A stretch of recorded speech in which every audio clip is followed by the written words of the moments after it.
Hello there, welcome to the Saroy channel, wherever you are in the world, and so much love to each and every one of you. How are you doing? I do hope you're doing remarkably well.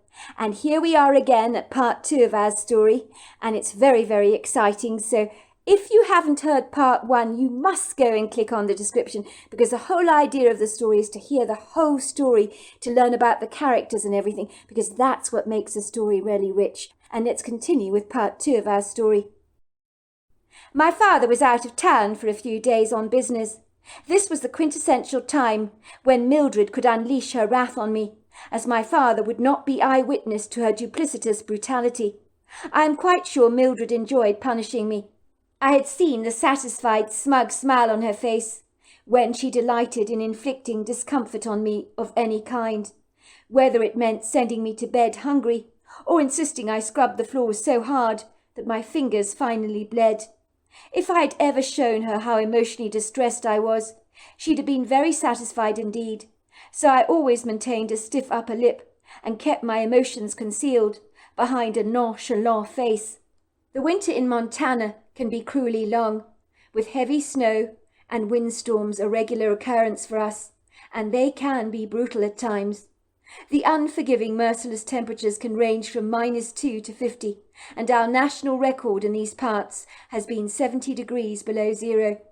I was so grateful to be safely indoors, with a fire crackling in the hearth. I was supposed to be doing my homework at the walnut desk, but it was so damn cold. Instead, I decided to sit close to the crackling fire by lying back on the couch to get warm. Sullivan had similar great ideas, and happily bounced onto the couch, and purring, lay lackadaisically in my arms, settling down and curling up into a round ball, becoming another great source of warmth for me. Sullivan was my closest, dearest companion these days. He hated Mildred as much as I did, so he was one hell of a discerning cat.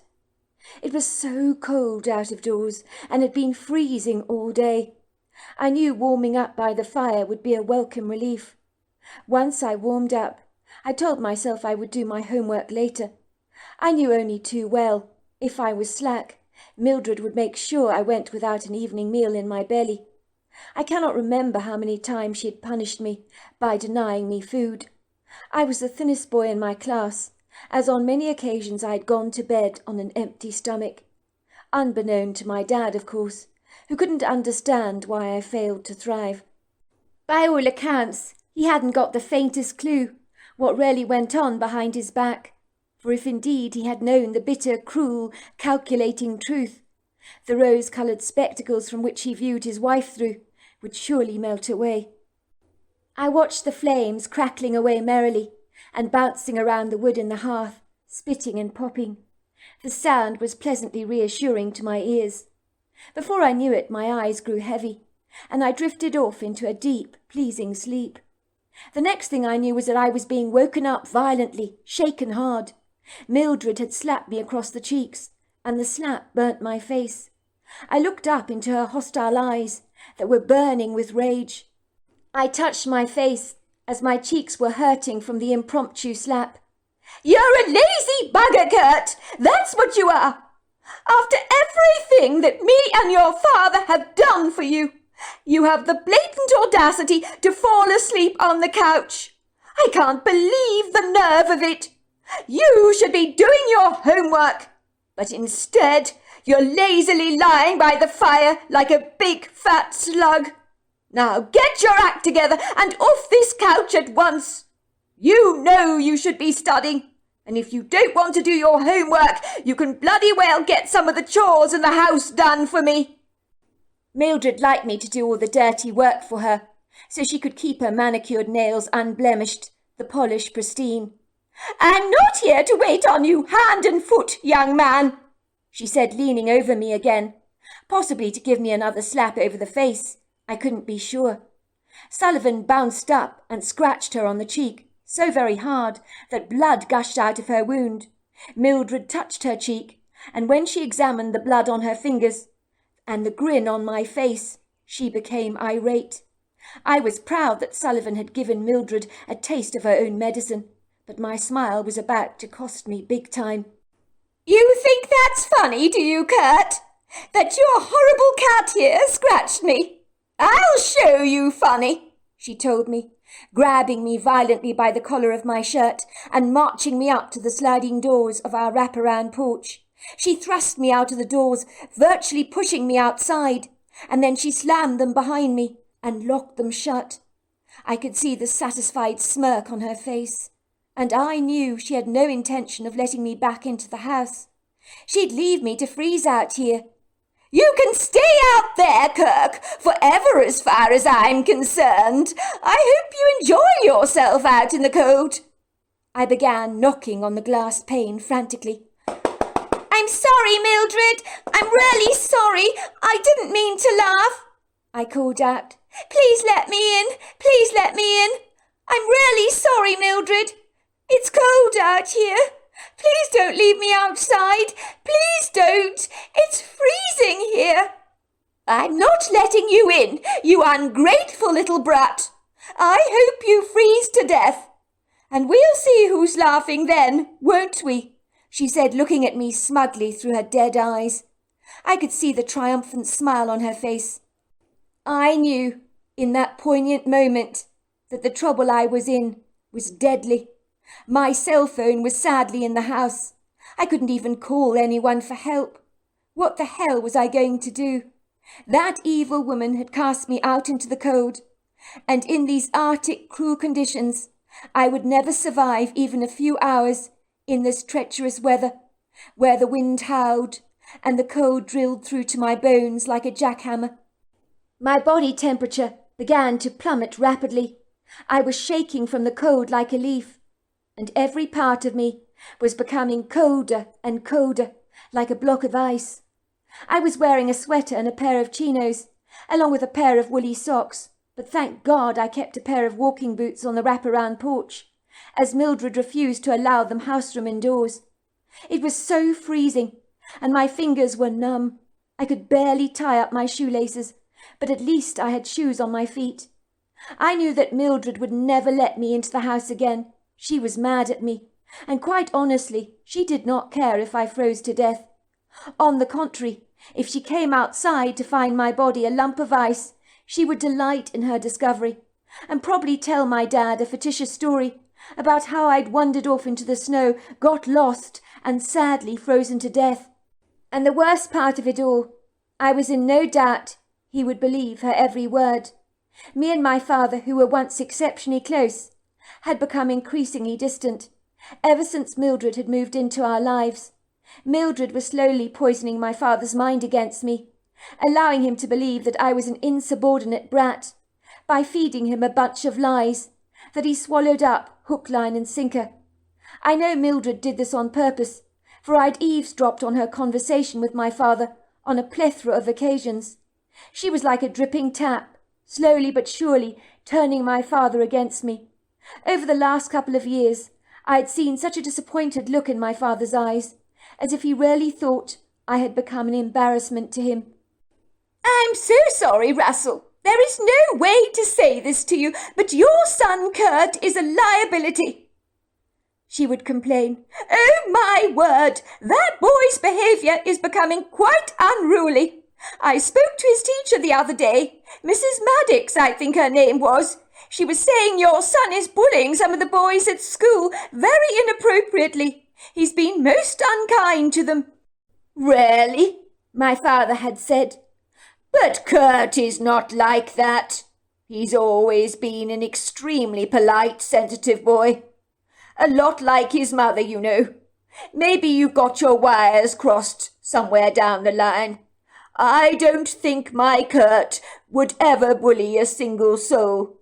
"You don't know the half of it, Russell. You don't see what he's like when your back is turned. Why, the other day he deliberately smashed a couple of our glass vases for the hell of it, just because he was in a bad mood." I could imagine my father bunching his eyebrows together. "Well, it's been tough on him, losing his mother. Cut him some slack, will you, Mildred?" The truth was, at school I was a reticent pupil, and I'd never bullied anyone a day in my life. But Mildred could spin lies as well as a spider can create a masterful, magnificent silken web. Furthermore, it was Mildred that had broken those vases, not me. I had no clue what the time was, but I guessed it was about 4:45, as the sun was setting, brushing the snow-covered landscape with its golden hues, so that the snow glowed with an ethereal shimmer. It was perilously cold. I was shivering so much that I could barely feel my fingers and toes. They were rock hard. If I wasn't careful, frostbite was a given. Sullivan was watching me from the window. I could see his sorrowful expression. He knew I was in trouble. To keep warm, I was jumping up and down on the spot. My clothes were so pitifully pathetic, offering me little protection against the hazardous elements. I was sure, if Mildred did not open that door any time soon, I was as good as dead. I stared with a mixture of trepidation and wondrous awe at the picturesque landscape that sprawled out before me, like a never-ending expanse of white, and pondered how anything could be so beguilingly prepossessing, yet so perfidiously cold, so dangerously precarious. A wind was blowing against my skin, only making the icy damp chill that seeped through my clothes, like an unforgiving cold bath-water, all the more intolerable for me. I knew if I tried to walk to the nearest farmhouse, I'd probably be dead before I even got there. That was when I saw 3 ambiguous, dark, shadowy figures standing outside the woodgrove. A relief washed over my face, as my instincts to survive this grueling cold weather were in overdrive. I remember thinking I could get help. I didn't care how angry it would make Mildred if I sought out a stranger's help. To get me out of my grisly predicament, I was beyond caring now. I could almost sense my body was shutting down, as hypothermia was setting in. These 3 cryptic, obscure figures on the white glistening snow looked like they were wearing heavy winter coats, and I saw them as my only hope of rescue. They seemed to be running across the snow at opposite angles, but at this distance I had no idea what they were doing, nor did I actually care. I needed their help. I did not stop to ask myself who they were. I thought it might have been one of my father's employees, who helps him manage the stables. My heart lifted, and I ran through the snow towards the figures, who I didn't think had detected me, as they appeared to now be bending down in the snow, as if they were hovering over something of great interest. The 3 figures looked up at me as I ran towards them. "Help! Help! I'm stuck in the cold! My stepmother's locked me out of the house!" The words tumbled out of my mouth as I reached what I assumed was 3 men. But instead, I found myself staring into the large, human-like faces of 3 gargantuan Bigfoot. I was so astonished that for a brief moment I almost forgot my cold, although my body certainly didn't. My teeth were chattering and my whole body quivering like a blancmange jelly. I realized that the Bigfoots had been hunting, as the body lying in the snow with crimson blood seeping into the white icicles was a dead deer that they'd only just killed. Its brown eyes were glazed over like a dead fish, its body still warm but lifeless. One of the Bigfoots, who, like the other 2, was wearing an animal skin over her hair-covered body, like a short tunic that covered her torso, discerned my body was shaking with the cold. She unhesitantly and very unselfishly tore the animal skin off her own body and wrapped it generously around me, like a large fluffy towel that is swathed around you after a warm bath. The deerskin that was tied together with leather thongs literally swallowed up my little body like a thick blanket, but I didn't mind. The body warmth of the Bigfoot was in the deer pelt, and it was wonderful. The relief and gratitude I felt was overwhelming. The Bigfoots had more compassion for me, a perfect stranger, than my stepmother.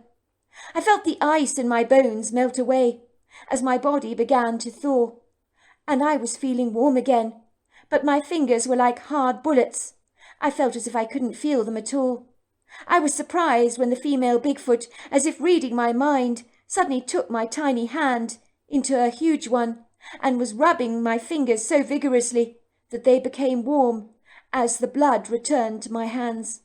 Her dark eyes bored lovingly into mine, and she said, "Itolapa." "Is that better?" I nodded, realizing in amazement that I seemed to understand her words. I did not dwell on this quirky peculiarity, for at 12 years old, you're less questioning about enigmatic curiosities that you do not comprehend. You accept them as the natural rhythm of the moment.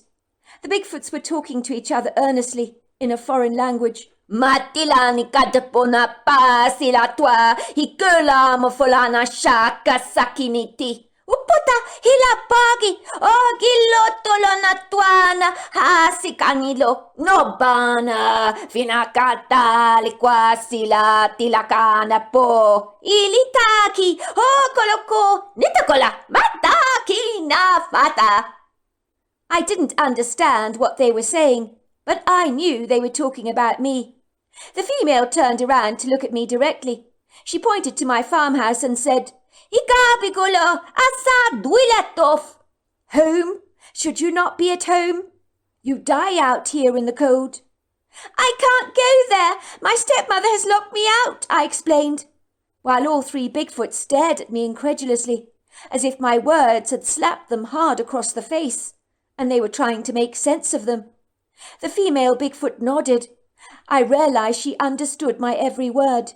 She glanced at the farmhouse with anger written on her face. If I didn't know any better, I guess she'd like to give Mildred a piece of her mind for treating me so despicably.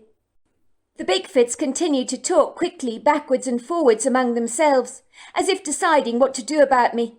One of them was pointing towards the south. Malina tilakota pasina talakani kola finaso ha salakwa. Wakalikita, oko kaliki, hoshana silo, o manifa kinasatila makolonita, hilaki ha makolasho.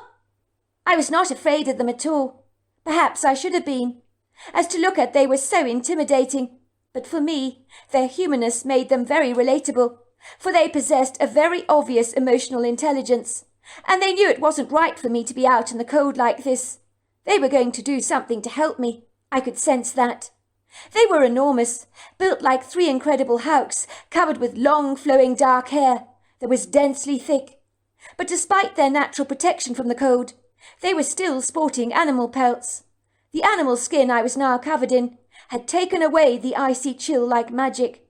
I have no idea how tall the Bigfoots were. I am often asked that question.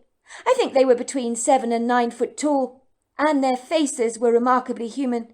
The female Bigfoots had tiny breasts. There were 2 of them and 1 male. I could tell the sexes based on their voices, and of course the fact that the male was so enormous, and his voice boomed like a heavy drum, and when he spoke, he was very commanding as they talked. Agilana quasila tila kilafo. I noticed their gestures were effusively dramatic. They used their hands a lot, as well as facial expressions. The female Bigfoot suddenly tapped me on the shoulders to get my undivided attention. Hilitaki ho patilasa. We talk about how to help you. Dagilatila fona pasi fogosha. I take you to nice people. She pointed towards the south. Dila fota kila mokosa. I would take you with us, but it is best you be with your own kind. The male Bigfoot said some words to me. Dila Nicola sila so. Go well with you, son. He tapped me on the shoulder. Then he flung the dead deer over his shoulders, and the 2 Bigfoots glided away, leaving me with the female Bigfoot who had given me her deer pelt to wear. I liked her so much. Kilatilana ankika, she told me. Kilatilako asa. My name is Ankika. It means the fire will not die out. Tilanotolasi, I'll keep you safe. The Bigfoot lowered her body so I could climb on her shoulders, with both legs resting on either side of her chest, and then she jumped up on her feet nimbly and ran through the snow with the grace and speed of a cheetah. The whole world was like a magnificent winter wonderland, spectacularly transfixing. The golden glaze of the sunset had faded away, as the night reclaimed its charge over the day. The darkening sky had gobbled up all the light, without apology, But this was of no hindrance or deterrent to this female Bigfoot. I perceived she had night vision, as her eyes in the darkness became like yellow traffic lights. I could not see much beyond the stars and the pearly luminescence of the moon, that cast down her silvery shadows across the snow, in an ethereal silvery glaze. I could feel the rise and fall of the Bigfoot's chest, as she breathed and glided with me on her shoulders. I was warmly wrapped up in the animal pelt, and it seemed so surreal to be riding on the back of a Bigfoot.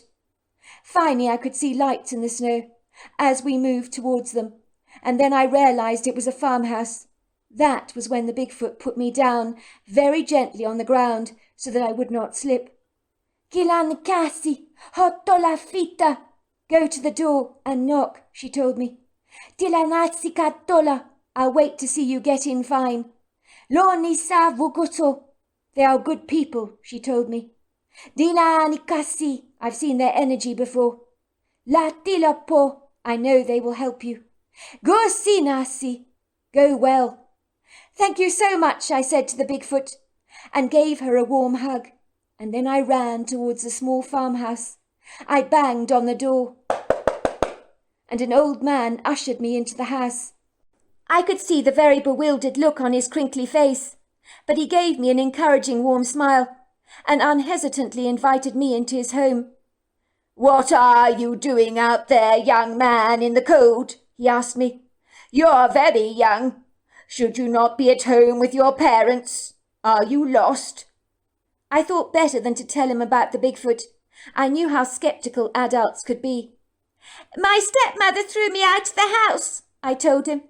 "She was cross because I didn't do my homework and the cat scratched her cheeks. She told me she hoped I died in the snow.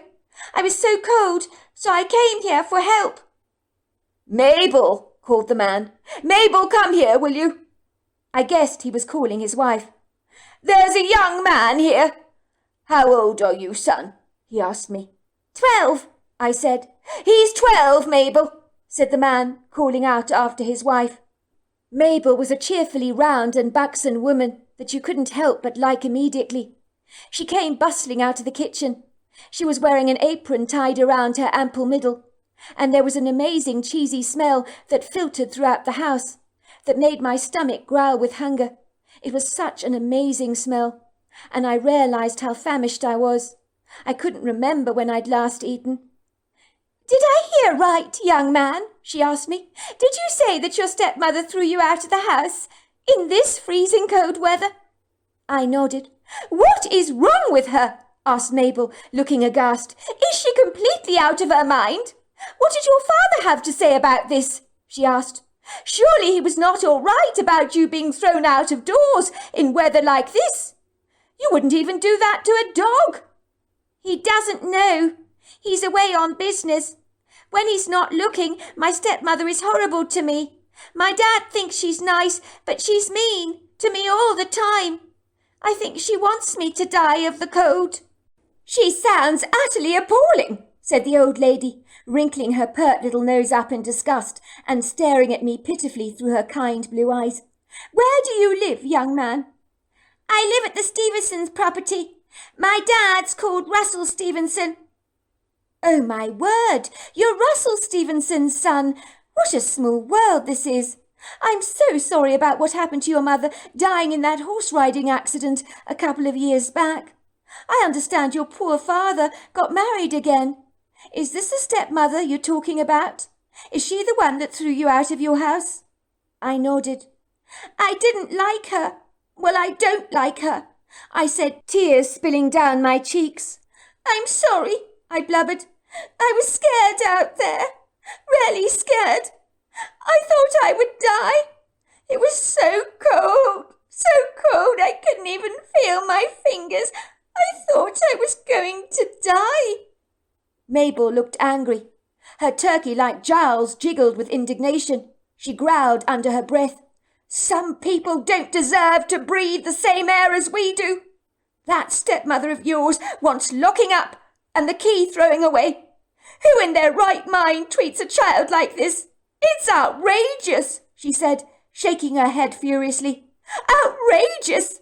It's child cruelty, that's what it is." Mabel's eyes travelled over my body, and she observed the large animal pelt wrapped around me. "Where did you get that from, son?" she asked me. "I found it on a tree," I lied. It seemed easier to tell her a porky than my Bigfoot account. I didn't want her to think I wasn't credible. My story would sound so far-fetched and spurious. If I heard it, I wouldn't believe it either. Even at 12 years old, I had a wise head on my shoulders. I had become quick-witted over the last couple of years to survive my treacherous stepmother. "Good job you did, son. Very clever of you to find it. It may well have saved your life. Now come with me and get warm by the fire, and I'll make you something very nice to eat. Do you like macaroni and cheese and gammon ham?" "Yes, I love macaroni cheese," I said, touching my stomach. "I'm very hungry. I haven't eaten a thing." "There's nothing on you, young man. Does that stepmother of yours feed you, or are you naturally skinny?" "Sometimes she sends me to bed without food." "Does your father know about this, young man?" I shook my head. "No, I won't tell him because Mildred, well, she might hurt me." The old couple watched me eat my food on a tray next to the fireplace, with their dog Snickerdoodle, a big bulldog, lying at my feet. I had always loved bulldogs, and Snickerdoodle was an amazing foot warmer. "Look, son," said Mabel, "do you happen to know your father's cell phone number? I think I need to talk to him. It's about time he listened to some home truths. Your stepmother is called Mildew, is that right?" "Mildew is green stuff," I told her. "It's stuff that grows on the side of a swimming pool. My stepmother is called Mildred, not Mildrew." "Well, she's as slimy as Mildrew, isn't she?" said Mabel, making me smile. "I've heard rumours about that woman in town, I'll have you know. Someone saw her in church recently, stuffing some of the notes from the collection plate into her purse. I was so sure the story was fictitious. Now I'm not so sure. It sounds like your stepmother is capable of almost anything. I've met your father before, Russell. Such a nice man he is. I'm surprised he hasn't seen through your stepmother. But I guess that's love for you. It can be blind, can't it? Sometimes we see what we want to see, and not the truth." I nonchalantly gave Maple the cell phone number of my father, and I could hear her speaking to him in the next room as I ate my meal. I could tell Mabel's voice was slightly raised. I think she was angry with what Mildred had done to me. "Yes, Mr. Stevenson, it's Maple Warrington speaking here. Remember you fixed up my old 1950s bicycle once? You did a great job, I have to tell you. Good as new. I came to visit you at your workshop, don't you remember? My farmhouse is not too far from yours by car. I live at Whistler's Mead farmhouse. You remember the one? The stone building?" "Yes, that's right. I do remember. I met your wife at the time. Lovely woman. I just need to tell you I have your son here with me, Kurt. He was thrown out of your farmhouse at sunset this afternoon by his stepmother, Mildred. I'm sorry, Mr. Stevenson, but I don't know what kind of vile human being would throw their stepson out into the cold like this. Do you have any idea how freezing it is out there? The temperatures are insane. Your son is very lucky to be alive, Mr. Stevenson. I'm sorry my voice is raised, but this is cruelty, the likes of such I've never seen before. Your son is 12 years old, for God's sake." "Yes, it is outrageous, isn't it? My thoughts exactly. I understand from your son that his stepmother Mildred is always mean to him like this. Have you ever wondered why he's so thin? I gather she denies him meals sometimes. It's outrageous. And she threw him out at sunset because he didn't do his homework, and the cat scratched her. I'll tell you this for nothing, Mr. Stevenson, and I hope you don't mind my speaking out of term here. But you need to take a long, hard look at that woman you've married. Your late wife would never have treated her son like this, nor any other decent human being for that matter that possesses an ounce of decent compassion. All I can say, Mr. Stevenson, is you're incredibly lucky. Your son managed to find his way to our property. I don't know how he did, but he did, and thank God. You might be returning home to his corpse. And I don't say that lightly, Mr. Stevenson. No, he's very welcome to stay here. Good. We'll see you in the morning then. Maple entered the living room, where I continued to toast my feet by the fire, next to Snickerdoodle. When you're ready, Kurt, you can have a nice warm bath and then go up to bed. I've prepared a bed for you. Your dad will be here in the morning to pick you up. He is mortified your stepmother threw you out. He told me it will never ever happen again. He said to say he was so sorry about everything and to let you know he loves you very much. My eyes glistened with tears. It was a long time since my father had told me he loved me. The next morning I woke up to the yummy smell of bacon and eggs filtering through the atmosphere. I discovered I was lying in a stranger's very pretty bedroom, and then I remembered the previous night and my extraordinary encounter with 3 Bigfoot, who had unquestionably saved my life.